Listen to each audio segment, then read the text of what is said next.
할렐루야. 네, 반갑습니다. 우리 옆에 분하고 인사할까요? 주님의 이름으로 축복합니다. 네, 감사합니다.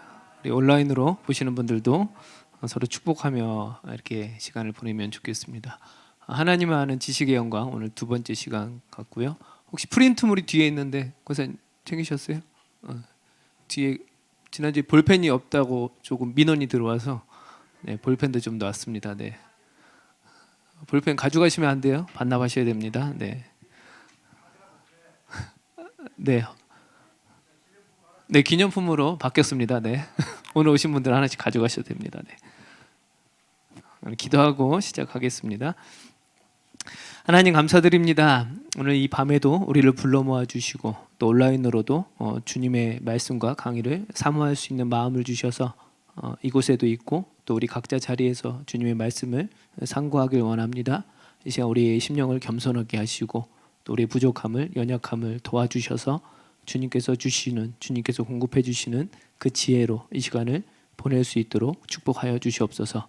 우리의 능력으로 하지 않기를 원합니다. 우리의 자만심, 우리의 교만함 내려놓게 하시고 우리가 절대적으로 하나님을 의지하고 주님을 겸손히 알아가는 시간이 될 수 있도록 인도하여 주시옵소서. 감사드리며 예수님의 이름으로 기도드립니다. 아멘. 감사합니다. 오늘은 하나님을 아는 지식의 영광 두 번째 시간입니다. 오늘의 주제는 공의의 하나님입니다. 공의. 하나님의 공의에 대해서 우리가 함께 말씀을 좀 나눠보려고 합니다. 오늘 성경 본문은 이사야 11장이 좀 주로 된 본문입니다. 이사야 11장의 전체 내용이 하나님께서 선지자 이사야를 통해서 한 내가 이세의 자손 중에 또 어떤 한 싹을 그러니까 다윗의 자손 중에 한 싹이 날 건데 그분이 결국 나중에 예수님이다. 그 부분에 대한 본문인데요. 오늘 말씀을 통해서 좀 살펴보려고 합니다. 먼저 공의라는 단어에 대해서 좀 살펴보려고 합니다. 공의라는 단어 들어보셨죠? 공의. 근데 우리가 주로 쓰는 단어인가요? 공의가? 공의라는 단어는 알지만 우리가 주로 쓰는 단어는 아니에요. 일상적으로. 하지만 공의라는 단어가 있습니다. 공의라는 단어의 뜻은 공평하고 의로운 도의라는 뜻이 있습니다. 이게 사전적 정의인데요. 쉽게 말하면요, 옳은 일입니다. 옳은 일을 공의라고 생각하시면 됩니다. 근데 우리는 공의를 생각할 때 때로는 조금 두려워지기도 합니다. 왜냐하면 공의는 심판과 관련된 용어이기 때문에 그래요. 무언가를 판단하는 용어가 공의가 포함을 하고 있기 때문에 우리가 공의로 무언가를 판단한다 그러면 되게 좋은 의미도 있지만 때로는 우리의 이렇게 마음이 좀 무섭거나 두려워질 수도 있습니다. 또 무언가 우리가 법적 제재가 가해지면 또 무서운 상황, 그런 상황이 있을 수도 있기 때문입니다. 예를 들어 볼게요. 지금 우리가 이곳에 모였는데 갑자기 경찰이 쑥 들어오는 거죠. 경찰분들이 들어오는 거예요. 기분이 편하실 것 같아요. 뭐 찔리는 거 있으시죠? 불편하면 찔리는 거 있는 거예요. 나랑 아무 상관이 없는데 갑자기 지금 이 공간에 경찰이 우리 인원대로 한 10명이 딱 들어오셨어요. 그럼 우리 옆에 딱딱 앉으시는 거예요. 갑자기 아무 이유 없이. 그럼 우리가 편할까요? 되게 불편할까요? 불편한 거죠. 왜 불편할까요? 잘못한 거 있으세요? 없죠. 그러니까 우리가 뭔가 법적 제재나 뭔가 판단, 뭔가 공의가 있을 때는 우리도 모르게 우리는 뭔가 이렇게 무섭거나 좀 꺼림직한 우리의 그런 모습이 있단 말이죠. 주민센터 같은 데 가면요, 공공장소잖아요. 공공장소. 그러니까 뭔가 공공장소니까 공동적인 어떤 옳은 일을 행하는 장소. 그래서 예전에 주민센터 처음 갈 때는요, 뭔가 서류 작성할 때 저 되게 막 떨리더라고요. 제가 잘못한 것도 없고 저는 그냥 제 서류를 작성하러 간 건데 떨리더라고. 그런 경험 있으세요? 당당하게 막 적고 막 촥 이렇게 어깨 피고 막 그러세요? 보통 그런 데 가면 이렇게 겸손해지지 않나요, 자세가? 그러니까 뭔가 우리가 이렇게 공의롭다, 뭔가 판단한다, 이런 법적 제재에 있는 공간에 공공기관이나 이런 데 가면 우리도 모르게 뭔가 이렇게 움츠려드는 우리들의 모습이 있다고요. 이처럼 공의를 생각할 때는 어떤 심판을 생각하기 때문에 우리가 그런 마음이 들기도 합니다. 그렇다면 하나님의 공의는 어떻게 생각하십니까? 하나님의 공의. 하나님의 공의라고 하면 마음이 편하세요? 어떤 기분이 드세요? 나랑 되게 멀리 떨어져 있는 느낌이세요? 하나님의 심판은 무서울까요? 안 무서울까요? 성경에 보면 수많은 하나님의 심판이 있습니다. 하나님의 심판이 무섭게 나타나요? 아니면 되게 안 무섭게 나타나요? 질문을 가지세요. 무서울까? 안 무서울까? 대부분의 사람들은 무섭다고 생각을 합니다. 그러나 하나님의 공의는 아름다운 것입니다. 할렐루야. 하나님 자체가 사랑이시기 때문에 하나님이 그 사랑을 가지고 하는 공의는 아름다운 거예요. 하나님은 완전하시고 완전한 공의의 하나님이십니다. 성경의 많은 선지자들도 하나님의 공의를 말합니다. 그래서 이사야 11장 4절을 보시면, 혹시 성경을 펴셨으면 이사야 11장은 좀 계속 펴놓고 계시면 좋을 것 같아요. 이사야 11장 4절 말씀에 공의로 가난한 자를 심판하며 정직으로 세상에 겸손한 자를 판단할 것이며 그의 입에 막대기로 세상을 치며 그의 입술의 기운으로 악의를 죽일 것이며 공의로 가난한 자를 심판하신다, 이렇게 나와요. 또 5절 말씀에 공의로 그의 허리띠를 삼으며 성실로 그의 몸의 띠를 삼으리라. 하나님은 공의를 행하실 때 되게 성실하게 하신다는 뜻이에요. 성실하게. 어떤 감정에 의해서 충동적으로 하시는 분이 아니시라는 거죠. 또한 하나님은 눈에 보이는 대로 심판하시는 분이 아니십니다. 귀에 들리는 대로 심판하시는 분이 아니십니다. 우리 인간은 무언가를 판단을 할 때 우리의 감정이 많이 들어갑니다. 되게 객관적으로 뭔가 판단하기가 쉬울까요? 쉽지 않을까요? 쉽지 않아요. 특히 이렇게 친할수록 더 그래요. 그래서 부모가 자식한테 객관적인 입장에서 하기가 쉬울까요? 어려울까요? 그래서 어려운 거예요. 그래서 자꾸 뭐가 먼저 나가요? 손이 먼저 나가는 거죠. 예. 감정적으로 이걸 판단하기 때문에 그래요. 객관적으로 판단하면 손이 나가는 게 아니고 이렇게 조리조리 따져야 되는데 잘 그게 안 되죠. 저도 그게 잘 안 될 때가 있어요. 라이브인데 큰일 났네. 아이들한테 요즘은 그래도 많이 좋아졌어요. 저희 아내가 많이 이렇게 알려줘서 상담을 하니까 아무래도 저를 많이 이렇게 알려주더라고요. 저도 성격이 좀 이렇게 욱하는 게 있어서 특히 자녀한테는 저도 모르게 막 손이 갈 때가 있더라고요. 근데 하나님은 그런 분이다, 그런 분이 아니다, 그런 분이 아니시다는 거죠. 성경에 나와 있습니다. 이사야 11장 3절을 볼까요? 이사야서 그냥 11장 계속 피고 계세요. 11장 3절 찾으셨으면 같이 볼까요? 시작. 그가 여호와를 경외함으로 즐거움을 삼을 것이며 그의 눈에 보이는 대로 심판하지 아니하며 그의 귀에 들리는 대로 판단하지 아니하며. 아멘. 그죠? 하나님이 공의로움은 어떤 눈에 보이는 대로 심판하시는 분이 아니다. 어떤 귀에 들리는 대로 심판하는 분이 아니라는 거죠. 하나님은 남이 볼 수 없는 것을 보시고요, 또 남이 들을 수 없는 것을 들으시는 분이십니다. 그래서 하나님께서 하시는 공의는 정확할까요? 안 정확할까요? 정확하다는 거죠. 공의로우신 하나님에 의해서 원래 세상은 그래서 아름다웠습니다. 하나님은 완벽하시고 정의로우시고 공의로운 분이시기 때문에 이 세상을 아름답게 만드셨습니다. 그러나 죄로 인해 이 공의가 땅에 떨어지기 시작합니다. 그래서 세상은 점점 악해지고 폭력으로 가득해집니다. 결국 불법과 불의가 가득 차게 되었습니다. 그럼 왜 이렇게 불법과 불의가 가득 차게 되었는가? 이제 질문을 하고요. 첫 번째 답이 등장을 합니다. 프린트물 1번 있죠? 괄호 넣는 거. 네, 답을 알려드릴게요. 하나님을 올바로 알지 못하는 것이 모든 불의의 시작입니다. 네. 빈칸에 알지 넣으시면 돼요. 하나님을 올바로 알지 못하는 것이 불의의 시작입니다. 하나님이 사람을 만드실 때는요, 짐승과 비교할 수 없는 탁월한 존재로 만드셨습니다. 우리를 되게 탁월하게 만드셨어요. 우리 옆에 분들이 되게 탁월하신 분이에요, 원래는. 네, 지금은 약간 탁월해 보이지는 않을 수도 있어요. 뭐 때문에? 이 죄 때문에. 근데 원래는 우리를 탁월하게 만드셨어요. 그러니까 이성과 지성을 누구한테만 주셨어요? 사람에게만 주셨잖아요. 그러니까 우리는 생각을 할 수 있고요, 무언가를 창조하고 만들어낼 수 있는 이유가 하나님이 우리를 그렇게 탁월하게 만드셨기 때문에 그래요. 하나님 천지를 창조하시고 많은 동물도 만드셨고요, 아담에게 그 수많은 동물들을 어떻게 이름을 짓나 다 보내십니다. 동물이 한두 마리였을까요? 엄청 많았을 거라고요. 자녀들 혹시 이름 지어보셨어요? 자녀들? 아니면 손주들? 이름 지으실 때 막 그냥 뭐 1초 만에 이렇게 쭉쭉 이름이 나와요? 그렇게 안 나온다고요. 고민하고 또 생각하고 이름의 뜻은 어떻게 할까? 특히 저도 이제 자녀가 셋이 있으니까 이 아이들의 성경은 또 어떤 말씀을 근거로 이름을 지으면 좋을까? 그러니까 고민을 많이 하게 돼요. 근데 아담이 그 수많은 동물들의 이름을 쫙쫙쫙 짓기 시작합니다. 엄청난 일이죠.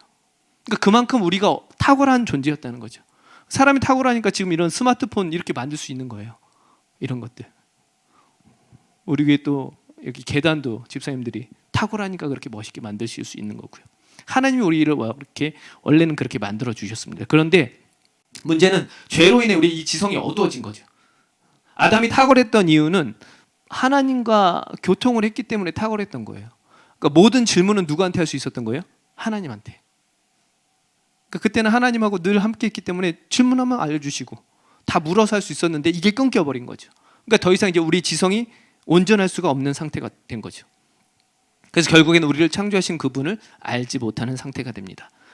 그 상태를 이사야 선지자가 이야기합니다. 이사야 1장 2절 3절인데요. 제가 읽어드릴게요. 이사야 1장 2절 3절입니다. 하늘이여 들으라, 땅이여 귀를 기울이라. 여호와께서 말씀하시기를 내가 자식을 양육하였거늘 그들이 나를 거역하였도다. 소는 그 임자를 알고 나귀는 그 주인의 구유를 알건만은 이스라엘은 알지 못하고 나의 백성은 깨닫지 못하는도다 하셨도다. 아멘. 어떤 말씀이에요? 짐승들도 주인이 양육하면 주인을 따라가는데 하물며 내가 창조한 너희들은 나를 거역하는도다. 이 말씀이에요. 그러니까 우리 힘으로 이제 하나님을 알 수 있는 존재가 된 거예요?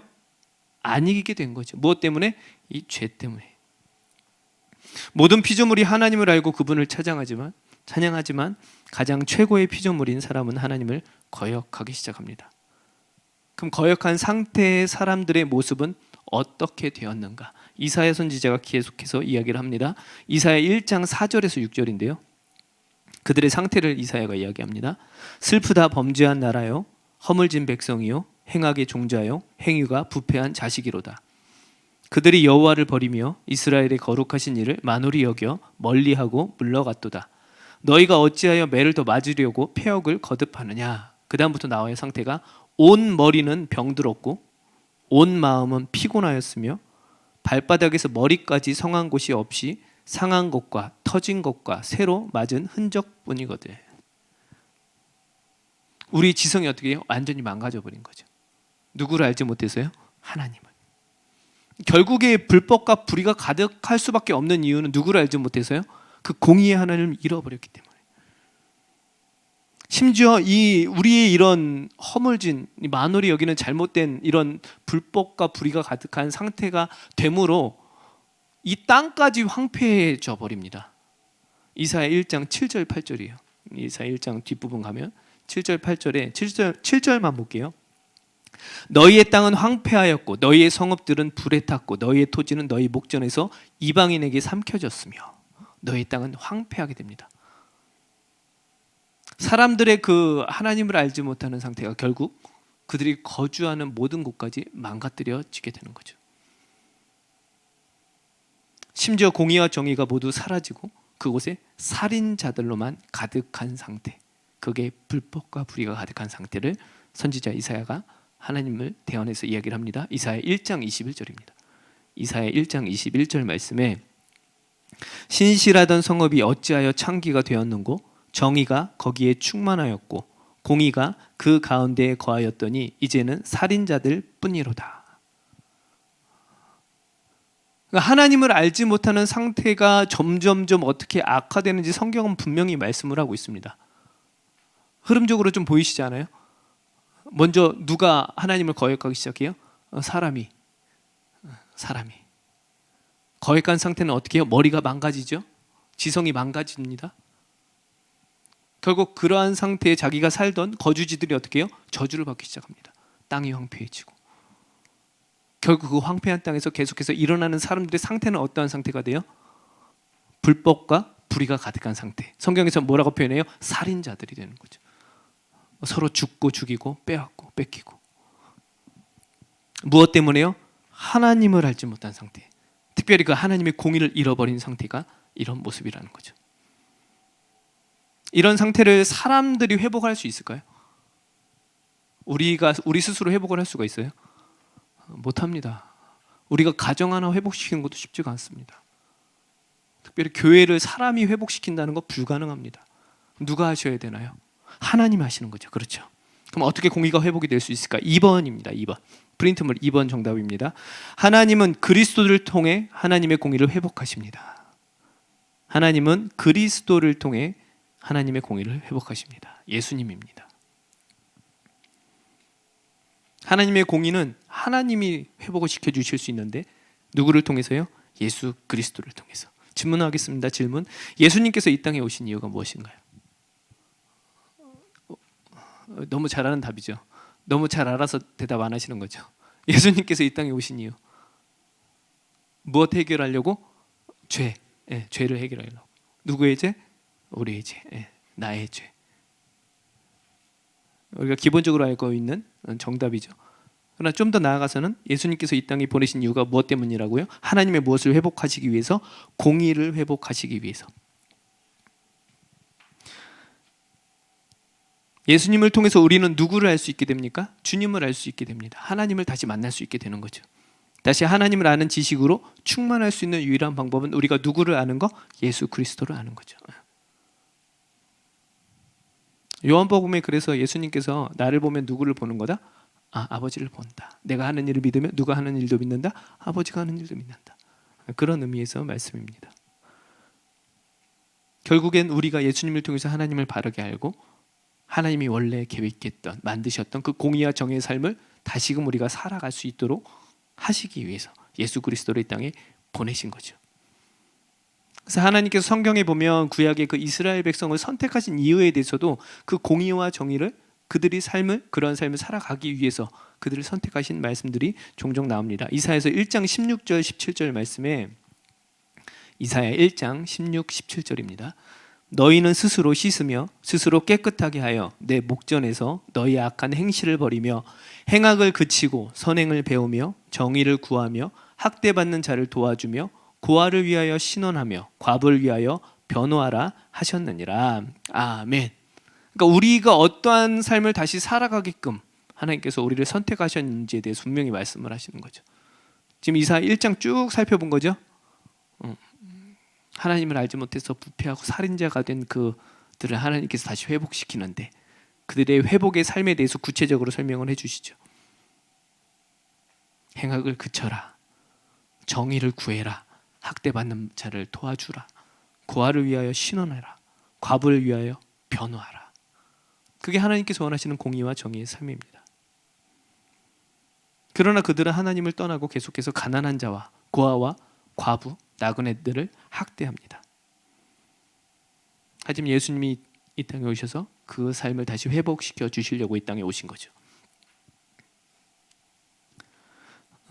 수많은 목사님들이 계십니다. 근데 우리가 목사님들이 이렇게 유명한 분도 많이 계시는데 나중에 세월이 지나고 이렇게 지나서 목사님들 생각나는 분들이 계실 거예요.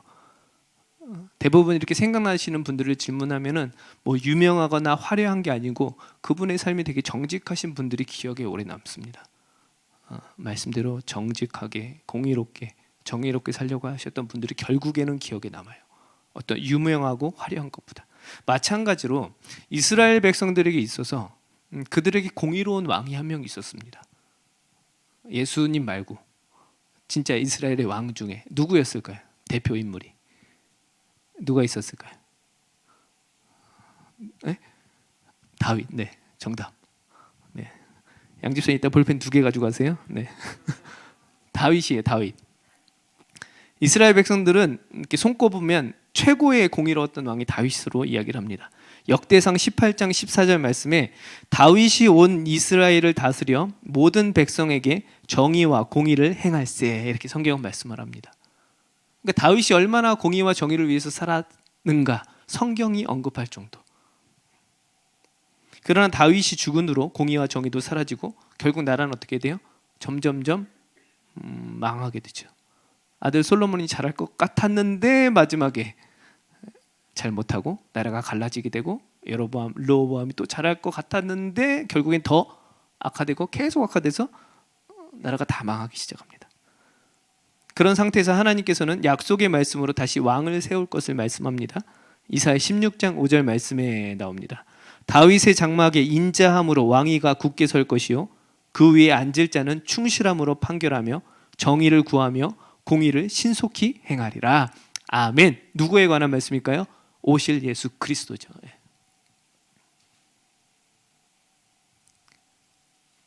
하나님께서 반드시 내가 한 명을 세울 건데 그 한 명은 충실함으로 판결하고 정의를 구하고 공의를 신속히 행할 거다. 누구예요? 예수님이에요. 예수님이 오셔서 하실 일들을 하나님께서는 선지자를 통해서 계속 알려주세요. 이사야 11장 4절에 아까 다시 보시면 공의로 가난한 자를 심판하며 정직으로 세상의 겸손한 자를 판단한다 이렇게 나옵니다. 여기서 겸손한 자란 비천한 사람, 빈곤한 사람들을 말합니다. 그러니까 결국에 예수님이 궁극적으로 오신 이유는 그 가난한 사람들을 위해서 오신 거죠. 하나님을 떠나서 가난해지고 살인자가 되고 비천해지고 처참해진 우리를 위해서 오셨다는 거죠. 이사야가 살던 시대나 지금이나 공의가 필요한 사람들은요, 부자보다는 실제적으로 가난한 사람들이 필요합니다. 소외된 사람들. 그때나 지금이나 가난한 사람, 소외된 사람들은 여전히 관심 밖의 사람들인 거죠. 우리가 이렇게 삶을 보면서 뭔가 이렇게 부당한 이렇게 대우를 받는 영화들 이렇게 보면은 부자들이 부당한 대우를 받나요? 가난한 사람들이 부당한 대우를 받나요? 보면 가난한 사람들이에요. 예. 부자들은 돈으로라도 해결하는데 가난한 자들은 그런 것도 못합니다. 오히려 억울하게 누명 쓰는 경우가 많죠. 그런 일들이 이 땅에 너무나 비일비재해요. 영화도 그런 영화가 너무 많이 나오죠. 그게 이 시대, 또 이사야가 살던 시대의 상황이라는 거죠. 가난한 자들, 소외된 자들이 공의를 알 수 없는 상태, 공의로운 어떤 그런 도움을 받을 수 없는 상태, 그런 상태에서 그것을 회복시키기 위해서 예수 그리스도가 오셨다는 거예요. 요한복음 8장에 현장에서 음란한 행위를 하다가 잡힌 여자가 등장을 합니다. 잘 아는 말씀이죠. 유대인들이 현장에서 그런 음란한 행동을 하다 걸리면 어떻게 해요? 현장에서 직사합니다. 바로 돌을 던져서 죽입니다. 지금은 잘 모르겠는데 예전에는 유튜브에 그런 영상도 많이 올라와 있었어요. 실제적으로 처형하는 영상이에요. 유대인들이. 그래서 진짜 돌 던져서 죽어요. 죽일 때까지 던져요. 그런 영상들이 지금은 모르겠어요. 많이 이렇게 좀 심의가 됐는지. 그런 영상들이 지금도 돌고 있어요. 즉사였어요. 돌을 던져서. 근데 예수님께서 뭐라고 하세요? 요한복음 8장 7절에 너희 중에 죄 없는 자가 먼저 돌로 치라. 이 말을 들었을 때 돌을 들던 모든 사람들이 어떻게 해요? 떠나기 시작하죠. 결국에 누구만 남아요? 예수님과 그 현장에서 잡힌 그 여인만 남게 됩니다. 그때 예수님께서 하시는 말씀이죠. 나도 너를 정죄하지 아니하노니 가서 다시는 죄를 범하지 말라. 아멘. 그러니까 예수님께서 이 땅에 오신 것, 그 이유에 대해서 확실하게 그 공의에 대해서 정의에 대해서 나타내 주신 사건 중에 하나입니다. 그 여인은 어떻게 더 이상 공정한 재판을 받을 수 없는 상태였던 거죠. 어떻게든 구제받을 수 없는 상태, 돈으로도 해결할 수 없는 상태. 왜요? 현장에서 잡혔기 때문에. 하지만 예수님께서 오셔서 어떻게 해요? 그럼에도 불구하고 그 여인이 공의하게 무언가를 판결을 받을 수 있는 상황을 만들어 주신 거죠. 결국엔 다시는 죄를 짓지 말라고 그 이야기를 듣고 그 여인은 돌아갈 수 있게 됩니다. 다시 살아날 수 있게 되는 거죠. 모든 인간은 의에 대한 갈망이 있습니다. 우리 모두가 그 의로움에 대한 그런 갈망이 있어요. 그래서 공평해야 된다는 생각은 기본적으로 갖고 있습니다. 차별이 없어야 한다는 생각은 갖고 있습니다. 왜냐하면 우리가 하나님의 그 형상을 닮았기 때문에. 그래서 교회에서 이렇게 먹을 거 있으면 10개가 있으면 10명이 있다면 몇 개씩 먹는 거예요? 우린 한 개씩 나눠 먹는 거죠. 네. 그게 너무나 당연하고 너무나 편한 일이에요. 왜요? 우리 안에 그런 기본적인 하나님을 닮은 그런 의로운 속성이 있기 때문에. 그러나 죄로 인해서 이것들이 점점 불의한 일들로 시작하게 되는 거죠. 이사야 10장 1절 2절에 불의한 법령을 만들며 불의한 말을 기록하며 가난한 자를 불공평하게 판결하여 가난한 내 백성의 권리를 박탈하며 과부에게 토색하고 고의 것을 약탈하는 자는 화 있을진저. 결국 우리들의 상태가 이런 상태인 거죠.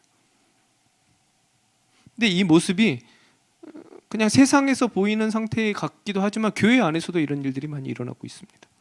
안타까운 거죠. 우리는 질문해 봐야 되죠. 우리는 교회 안에서 과연 이런 공의와 정의를 회복하고 있는가, 행하고 있는가. 제가 예전에 전도사 때, 그러니까 한 13년 전 그때쯤 같아요.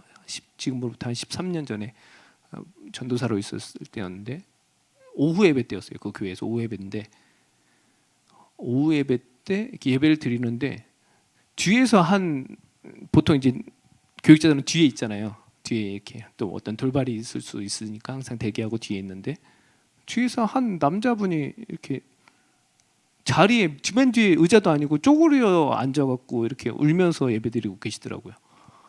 제가 이제 갔죠. 이제 자리를 안내하려고. 근데 술 냄새가 되게 많이 나는 거예요. 근데 울면서 예배를 드리시더라고요. 편하게 자리에 좀 앉으시라고. 그러니까 아니라고. 그러면서 그렇게 예배를 드리고 나중에 가시더라고요.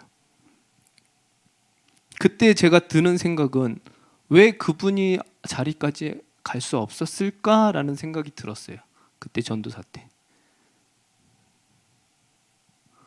과연 교회가 우리가 그동안 그런 사람들을 귀한 뭐 가운데 자리나 이렇게 자리에서 품었던가 이런 질문을 반대로 해봤던 거죠. 지금도 숙제예요. 근데 솔직히 이런 분들을 우리가 품을 수 있을까? 그런 분들이 왔을 때 우리는 과연 그분들을 품으면서 자리에 안내하고 불편하지 않게 그분들이 왔을 때 그냥 편안하게 올 수 있는 환경이 되는가?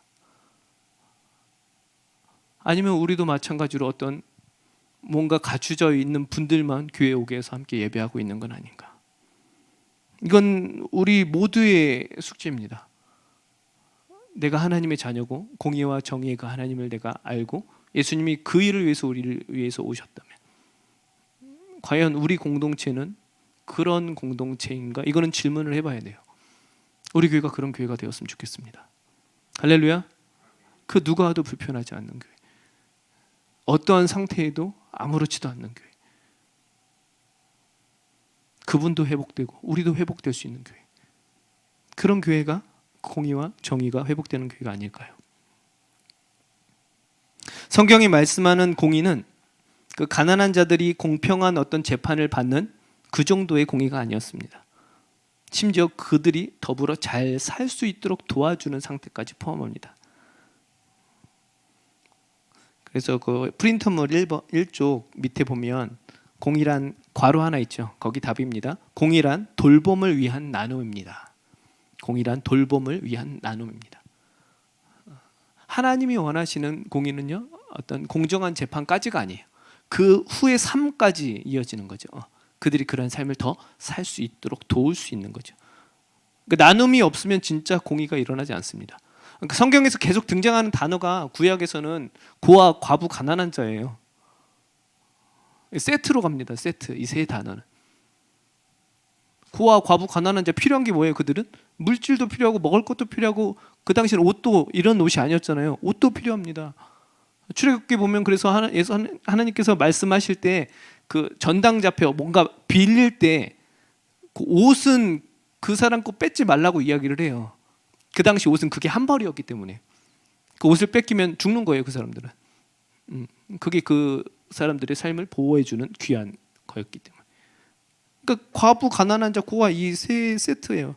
그들이 필요한 것을 직접 나눔을 하고 돌봐줘야 비로소 그게 공의가 되는 거예요. 물질만이 아니고 사랑도 나눠야 되고요, 지식도 나눠야 되고요, 지혜도 나눠야 되고 함께 공유하는 거. 이게 언제 잘했냐면 초대교회 때 잘했어요. 사도행전 2장에 있습니다. 우리가 잘 아는 말씀이에요. 사도행전 2장 한번 찾아볼까요? 사도행전 2장 43절에서 47절입니다. 우리가 아주 잘 아는 말씀이에요. 공의와 정의가 어떻게 이루어지는가? 사도행전 2장 43절에서 47절입니다.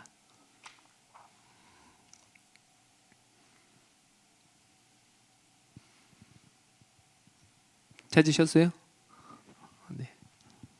같이 읽어볼까요? 시작. 사람마다 두려워하는데 사도들로 말미암아 기사와 표적이 많이 나타나니 믿는 사람이 다 함께 있어 모든 물건을 서로 통용하고 또 재산과 소유를 팔아 각 사람의 필요를 따라 나눠주며 날마다 마음을 같이하여 성전에 모이기를 힘쓰고 집에서 떡을 떼며 기쁨과 순전한 마음으로 음식을 먹고 하나님을 찬미하며 또 온 백성에게 칭송을 받으니 주께서 구원받는 사람을 날마다 더하게 하시니라. 아멘. 전 여기서 많은 사람들이 이렇게 뭔가를 통용한다, 공유한다, 나누다, 이 부분 갖고 설교를 많이 하긴 합니다. 근데 저는 이 구절을 읽을 때마다 가장 눈에 들어오는 게 제일 마지막 본문이에요. 주께서 구원받는 사람을 날마다 더하게 하시니라. 전 항상 이 부분이 걸려요. 하나님의 공의와 정의가 시행되는 그곳에 구원의 역사가 일어나는 거예요. 할렐루야. 인원의 많고 적음이 아니고요, 하나님이 기뻐하시는 일이라는 거예요. 예수님을 의지하고 믿음으로 구원받는 자들이 공의와 정의를 하나님 말씀대로 회복하는 그곳에 누가 함께 하신다는 거예요? 주께서 함께 하신다는 거죠.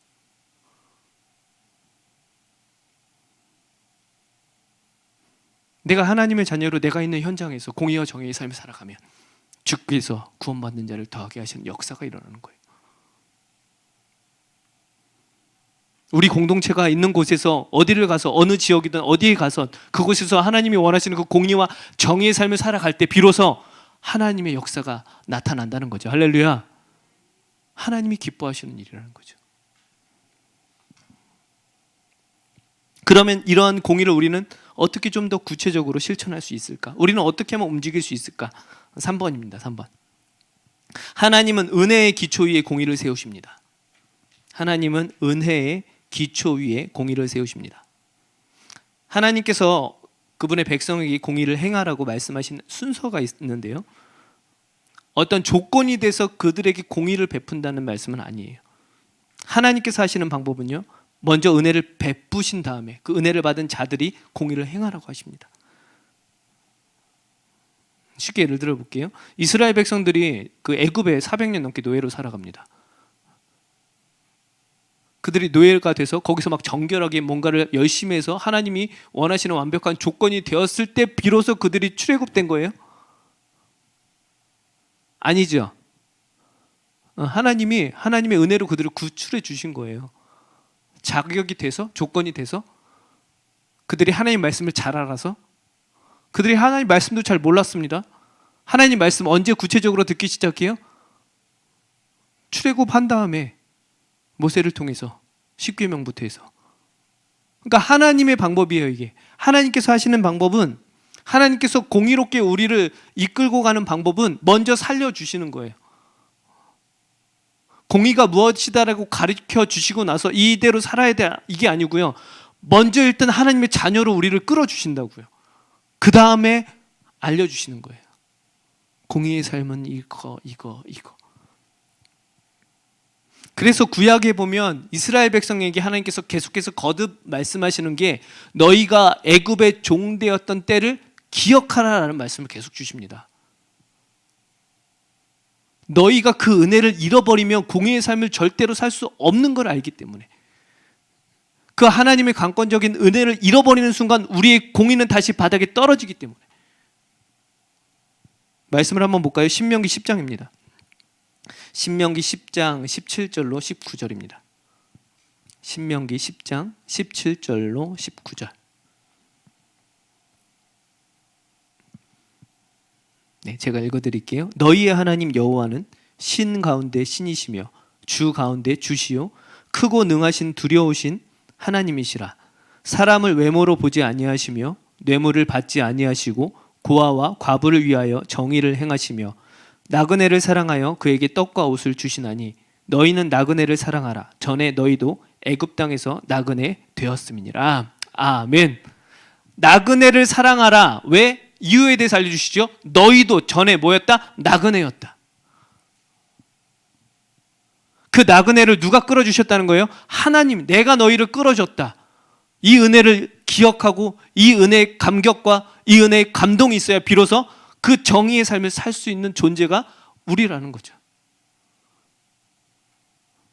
하나님의 그 은혜를 날마다 기억하길 바랍니다. 네, 잊어버리면 안 돼요. 오늘 하루를 내가 살아갈 수 있는 것도 누구의 은혜? 하나님의 은혜 때문에 우리가 살아갈 수 있었던 거죠. 내가 건강하기 때문에 무언가 잘나서 아니라는 거죠.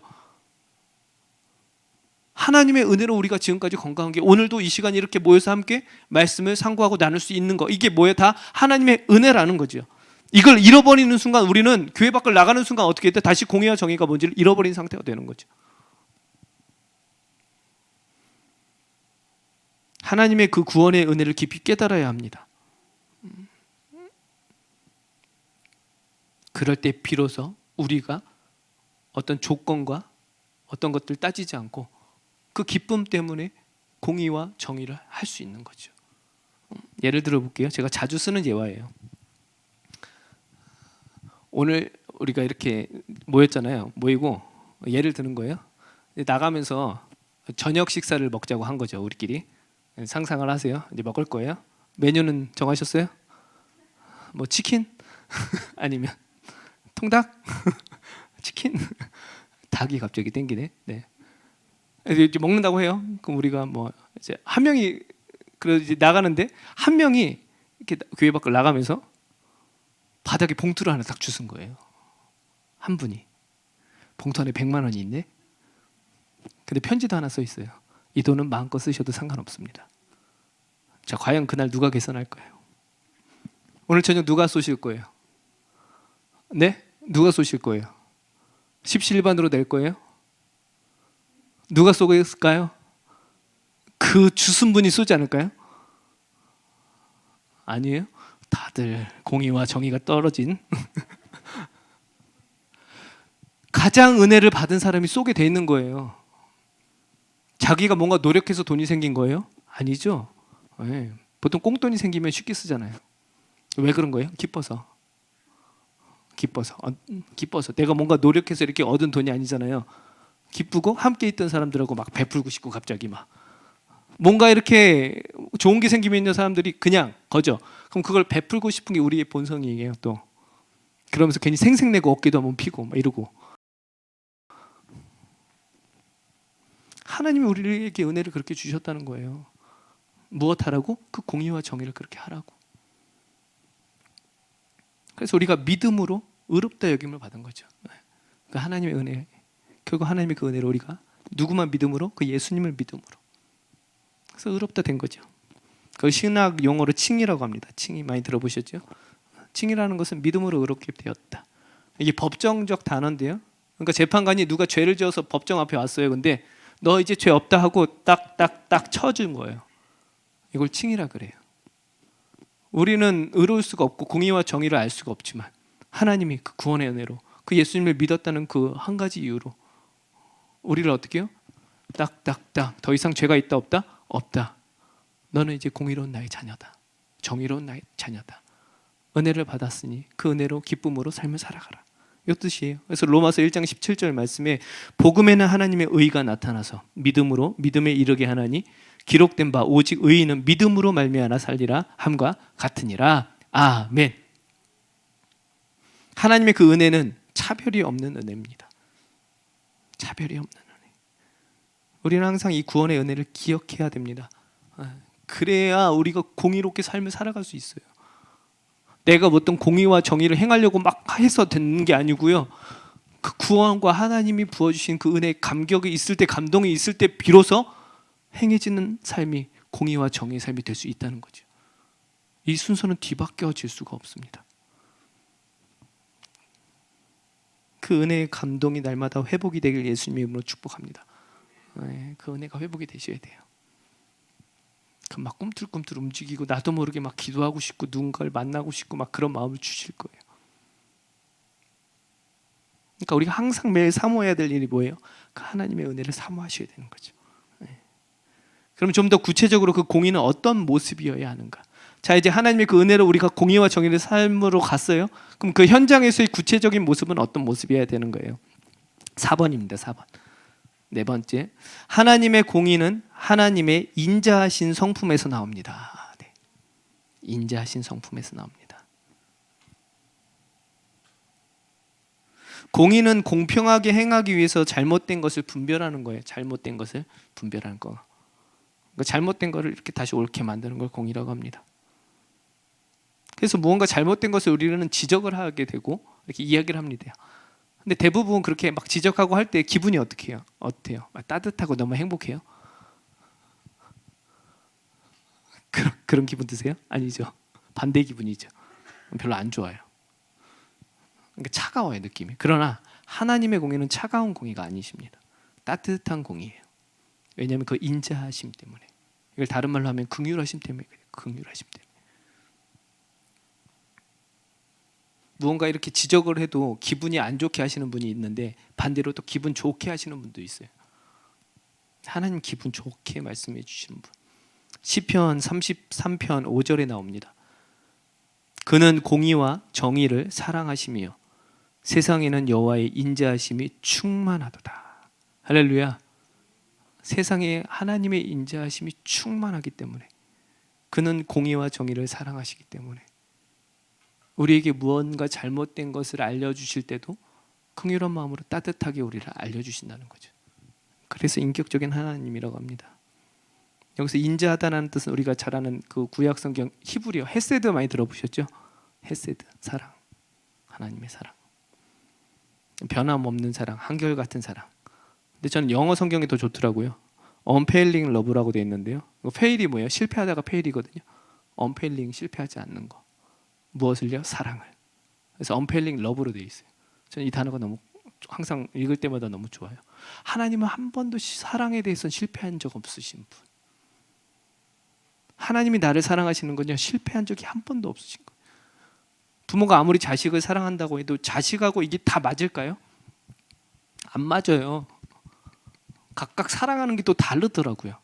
살아가다 보니까 저도 자녀들하고 이렇게 대화를 하면 제가 뭔가를 준비해서 애가 주면 저는 사랑하는 마음으로 줬으니까 애도 나를 사랑하고 그걸 받아주겠지, 좋아하겠지. 근데 그게 반대일 경우도 되게 많더라고요. 제가 물을 좋아해서 물을 주면 애는 코랄로 좋아해서 물을 싫어해요. 그러니까 이런 경우들이 있는 거지만 하나님은 한 번도 그런 적이 없으시다는 얘기예요. 우리를 너무나 잘 알기 때문에 우리에 대한 사랑은 한 번도 실패한 적이 없으신. 성경에 나오잖아요. 여호와의 인자하심이 충만하도다. 그 상태가 어느 정도예요? 충만한 상태. 우리도 그 하나님의 그 긍휼하심으로 누군가에게 차별이 없는 은혜, 차별이 없는 공의와 정의를 해야 된다는 거죠. 근데 대부분 우리가 어떤 공의와 정의를 행하면요, 무언가를 이용하려고 할 때가 되게 많아요. 우리 약한 본성 때문에. 내가 뭔가를 도와주면 그 사람한테 뭔가 도움을 받기를 원하고, 말은 안 그런다 하고 막 겸손한다 해도 그게 마음속에 한편에는 조금씩 막 들어있단 말이죠.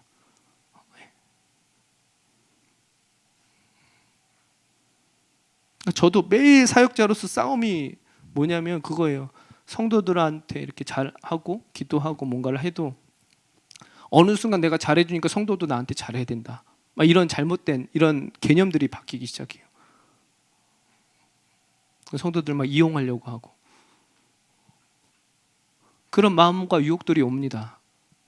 그래서 기도하고요. 우리 성도님들도 사역자들을 위해서 기도해 주세요. 그런 유혹이 올 때 이겨낼 수 있도록. 하나님의 긍휼한 마음으로 다가갔다 그 긍휼이 결국에는 어떻게 해요? 마귀의 유혹에 빠지면 많은 사람들을 이용하려고 이게 바뀌게 돼요.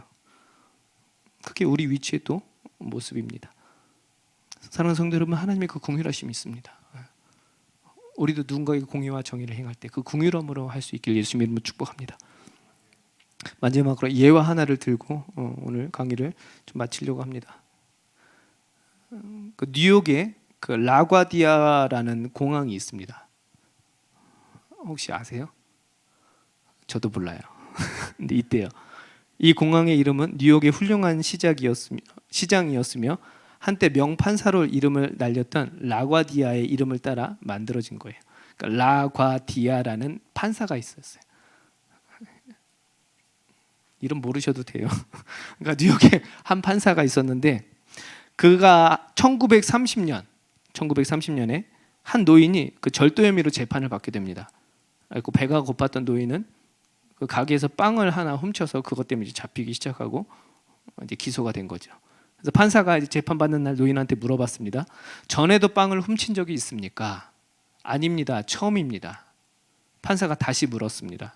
왜 그런 일을 했습니까? 그러자 그 노인이 이야기합니다. 죄송합니다, 판사님. 저는 그동안 성실하게 살아왔습니다. 그런데 최근에 나이가 많아 직장을 잃은 후 일자리를 얻지 못해 사흘을 굶다가 이런 일을 저지르고 말았습니다. 충분히 그럴 만하죠. 뭐 더 이상 일이 없고 먹을 게 없어서 한 사흘 정도 굶으면 사람 눈이 그죠 돌아가기. 빵 하나 정도는 뭐 우리가 생각할 때는 빵 하나 정도야 뭐 그럴 수도 있는데, 판사는 잠시 후에 이렇게 판결을 내렸습니다. 아무리 사정이 딱해도 남의 것을 훔치는 것은 절도행위입니다. 판사의 입장에서는 공의롭죠. 정확해야 되잖아요. 절도행위입니다. 법은 만민에게 평등합니다. 그래서 저는 이 노인에게 10달러의 벌금형을 선고하는 바입니다. 그러니까 1930년도에 10달러는 지금하고 가치가 다르겠죠. 지금 10달러 얼마죠? 10,000원 정도 하나요? 10,000원? 네, 그냥 10,000원으로 하면 지금 10,000원인데 그 당시는 엄청난 돈이었겠죠. 그러니까 판사의 용서를 믿었던, 그러니까 장례는 그 빵 한두 개 정도니까 좀 용서해 주겠지. 근데 판사는 공정하게 탕탕탕 하는 거죠. 판사의 용서를 믿었던 장례는 술렁거렸습니다. 그러자 판사가 말을 이어갑니다. 네, 배경음악도 깔리고 좋아요. 네. 그러나 이 노인의 절도행위는 이 노인만의 잘못이 아닌 이 도시에 살고 있는 우리 모두의 책임이기도 합니다. 따라서 이 판결을 맡은 저 자신에게도 10달러의 벌금을 부과합니다. 그리고 여기 있는 우리 모두도 50센트씩 가능하다면 십시일반으로 이 벌금형에 동참해 주시기 기대합니다. 이 예화가 공의와 사랑이 너무나 잘 들어가 있는 예화 같아요. 공의롭게 판단을 해서 정확하게 처벌을 내립니다. 10달러의 벌금. 그리고 사랑으로 이야기합니다. 우리가 그런 사회를 만든 우리에게도 잘못이 있다. 나도 10달러의 벌금을 낼 테니까 우리도 십시일반으로 벌금을 같이 동참해 줬으면 좋겠다. 판사의 판결에 이의를 제기하는 사람은 아무도 없었습니다. 판사는 자기 앞에 놓인 모자에 10달러를 넣은 다음 그 모자를 방청석으로 돌렸습니다. 잠시 후 판사는 거두어들인 돈에서 노인의 벌금 10달러를 빼고 남은 돈 47달러 50센트를 노인의 손에 쥐어주었습니다. 그리고 이야기합니다. 이제부터는 힘을 내어 정직하고 용기 있게 사십시오. 이러한 사회, 이러한 공동체가, 공의와 정의가 회복되는 공동체라는 거죠. 하나님이 우리를 사랑하실 때 그렇게 사랑하십니다. 예수님의 그 십자가 사랑이.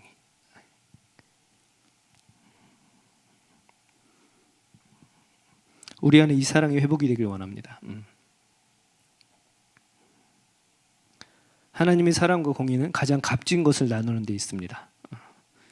그 나눔은 쓰고 남는 것이 아니고 우리에게 소중한 것을 나눌 수 있는 것입니다. 하나님께서 가장 소중한 독생자 아들을 우리에게 내어주셨습니다.